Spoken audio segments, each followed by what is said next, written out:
Hey, what's up? Obviously, I'm not about making endless gear reviews. I've made a lot of videos on speed light techniques and so on and so forth, little tips and tricks.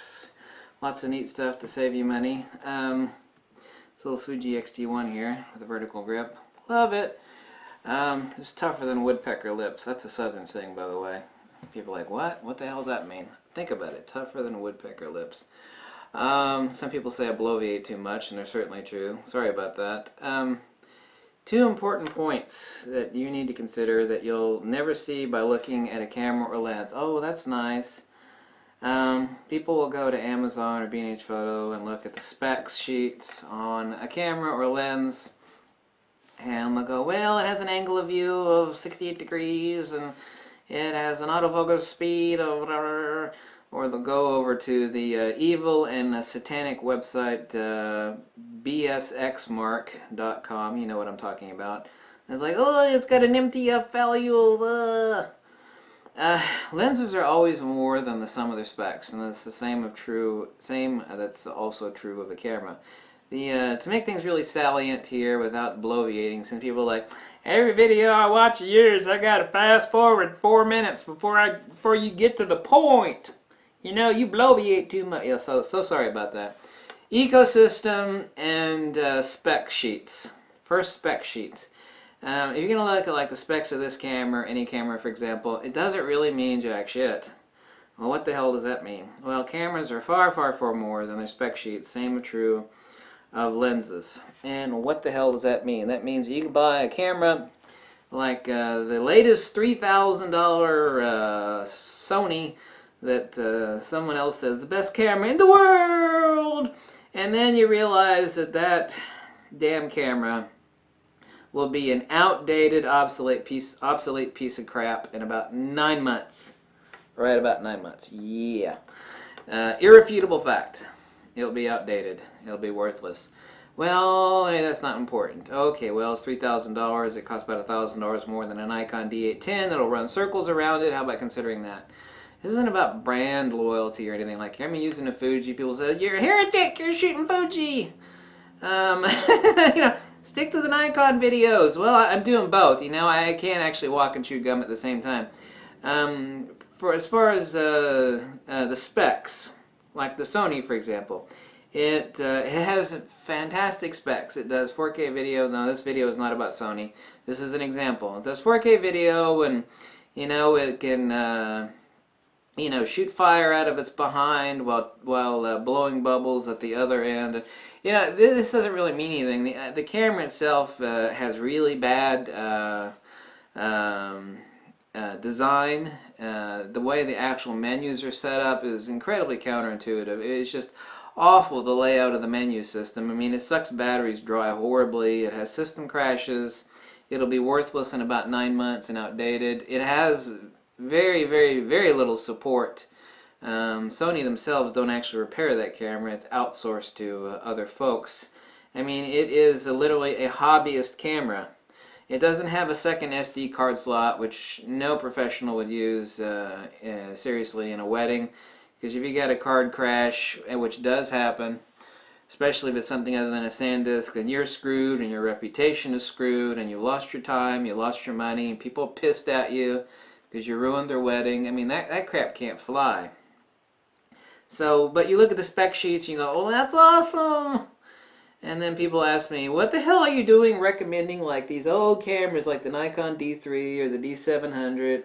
Or you keep raving on and on about how great the D7100 is. Well, the D7100 right now is just an insane camera for and the value on those, I mean, the supply on the really, really cheap ones for like $480 is probably nearly exhausted. I think some still exist with Kamita and Adorama, but people ask me, well, why the hell are you recommending those old D3s and D7s? It's like, well, it's the same reason why the professional that has more money than, you know, someone with unlimited funds will never ever let go of their D3 or their D700. Just ask them, it's like, you know, you've got a pair of D810s and a Nikon D4S. What the hell are you holding on to that old D3 or a D700? And they'll look at you and smile, and you know they know crap that you don't know. And that is the irrefutable truth. So specs don't really mean a lot ultimately. Like this Fuji system, for example, like if someone will weigh this against, I'll go out and buy whatever the hell camera I want. I mean, I don't give a damn if, well, this camera is $1,300 and that Sony is $3,000. Well, you know what? The specs are radically different between this and the Sony. And this is just only an example. I'm not trying to be a shill for Fuji here at all. But this camera is the tits. I mean, this camera is the tits. That along with the Fuji X-T10, which I also have. The lenses, as far as every company, Fuji's been making lenses for a long time. Every company makes a few bum lenses. Okay, it's irrefutable. Canon makes a lot of bum lenses. Nikon makes some bum lenses. Zeiss makes some bum lenses. Zeiss's super wides are really crappy. That's why Nikon blasts their ass with the 20mm 1.8G. But that doesn't mean anything, because this camera, the way it's designed, I mean, people actually put a lot of forethought into it. And does this shoot 4K video? No, but I mean, this is a photography channel. I don't give a damn about that. The results that actually come out of this thing are spectacular. By the way, the processor and the sensor are the exact same thing on this as it is on the X-T10. But this camera is the tits, and you know, I've got two of them now, for God's sakes, and that's slightly ridiculous. And the Fuji X-T10, which is a lot smaller, a lot more lightweight, and certainly better for travel. But all magnesium chassis, the ergonomics, the actual layout of the menu system, it's all extremely intuitive and straightforward. I mean, a lot of forethought was put into this. And the lens system too, the ecosystem of the lenses is absolutely incredible. The amount of bum lenses that Fuji produces is well, basically they got a few bum lenses. The 18mm, the 35mm, the old 35mm 1.4 is not a bum lens. It's just really crappy compared to the newest one. So Fuji does have a couple bum lenses, but the rest of them are absolutely astonishing, especially the two newest lenses that they came out with. But this applies to lenses or cameras. You know, the specs, like I said, specs and ecosystem, two things you need to consider: specifications and ecosystem. You know, I could look at this and, you know, you can be misled by some asshole trying to blow smoke up your bum at a camera store. You're going on to Diaper and P Review, and you look at all these spec charts. Let's get 4K video, and it blows bubbles out of the God. Give me a break with that crap. It doesn't mean anything if you hate the camera. It's got bad customer service, bad support. It drains batteries like a friggin' vampire. You know, it crashes. And, you know, it's ultimately a super expensive wonder box that is a jack of all trades but a master at nothing. It's like, well, it's got really high specs and it's expensive. It must be good. It's like, no. No, no, no, you fool. No. No. The same reason the professionals will never let go. Well, that's nostalgia. Well, that's why they won't let go of their favorite D3 Nikon or their D7. No, it's not nostalgia. It's that camera is magical. It is like it's like Windows. Windows will make a piece of crap, then an awesome operating system, and then a piece of crap, then a good operating system. Of course, they don't make anything good anymore, but it used to run that way. And it's the same thing with Nikon. The D3, the D700 are magical. So is the D7100. It's magical. The D810 is nearly so magical. And actually, both of the Fujis are magical. The X-T1 and the X-T10 are phenomenal. It's the tits. And if you actually bring up the specs or go over look at the BSX mark, and you look at these MTF charts from these lenses, they're always more than the sum of their parts. The other thing is ecosystem. So that was about specs, which means something, obviously so, depending specifically if you need something specifically, like ultimate low light performance. Like, okay, well, there's D750 for that.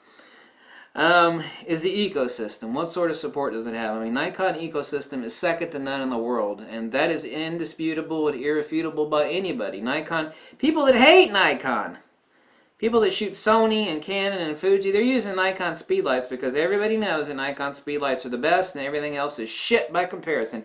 I mean, when it comes to speedlights, it's Nikon as God up here and everything else is crap down in the gutter.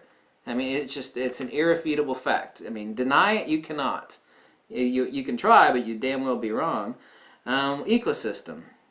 You know, 50, 60 years of cheap-ass lenses. I mean, I could buy a Nikon adapter, which I already have, for this Fuji, And I could be shooting, you know, a gigantic pile of $20, $30 lenses that are just built like a brick outhouse. They're just built to last and rock and roll forever off of eBay. $20, $30.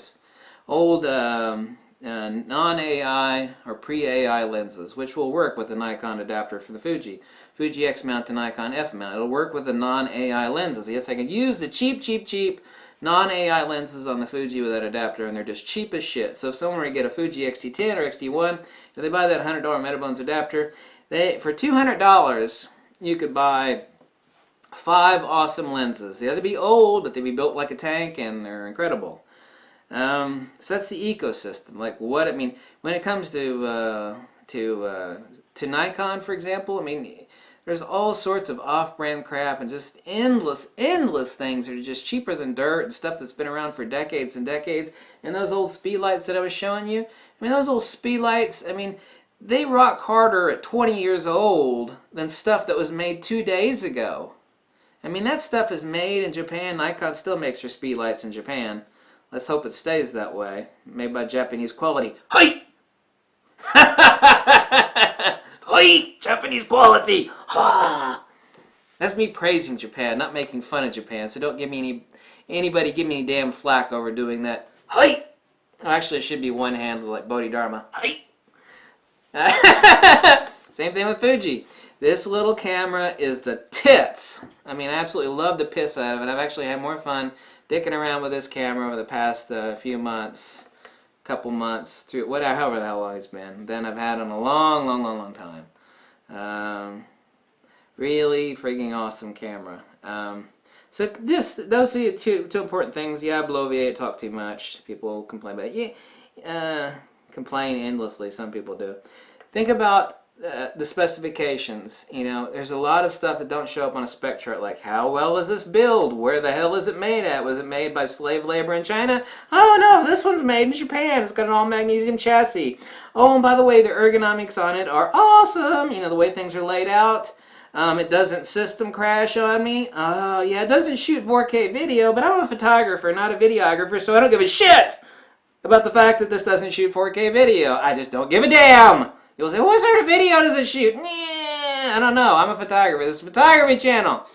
You know, if you want to be shooting video, then how about you get a professional Canon video camera? You know, a 3-chip or 3 CMOS video camera. You know, I can't stand all this endless melding and blending of professional video equipment into photography. This camera has to do everything. It has to be a perfect camera, a perfect video camera, and it has to be a little arm shoots out the side that also wipes my ass when it... God. How much crap do you want your camera to do? How about a camera be a good camera? You know, it doesn't do awesome video. It does really good video, but it's a really good camera. Yeah, okay. I wanted a really good camera, and that's exactly what the hell I got. Jesus Christ, some people. I want it to do everything. The spec chart says that it's a... You know what you won't see in the spec chart? Made in Japan, all magnesium chassis, the way it's laid out, design, customer support, the ecosystem for lenses is just absolutely incredible. The lenses, some of the Fuji, especially the recent Fuji lenses, are just they're just the tits.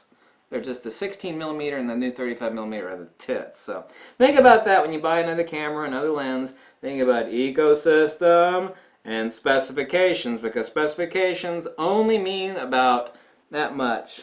Okay? People think specifications mean everything. It's like, no, asshole, they don't. Specifications mean about that much. That is why professionals are still using that old damn Nikon D3 or old D700 camera when they got all the money to buy whatever the hell they want. That's why they're using that old crap that is made to build, made to last. They'll just keep rocking and rolling forever and ever.